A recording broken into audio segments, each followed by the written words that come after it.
ముందు మరో ఇద్దరు అవినీతి అధికారులు ఏసీబీకి చిక్కారు. సబ్ రిజిస్ట్రార్ ఆఫీసులో లంచం తీసుకుంటూ ఉండగా రెడ్ హ్యాండెడ్ గా పట్టుబడ్డారు.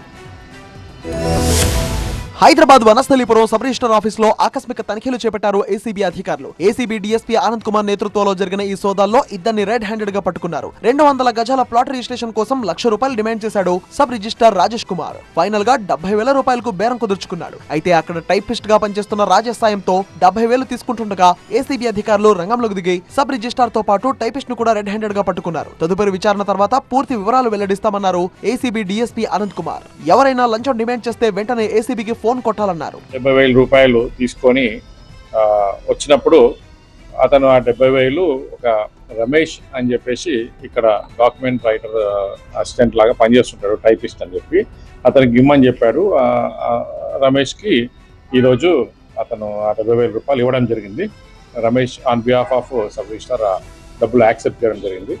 సో ఇద్దరిని కూడా అదుపులోకి తీసుకోవడం జరిగిందండి.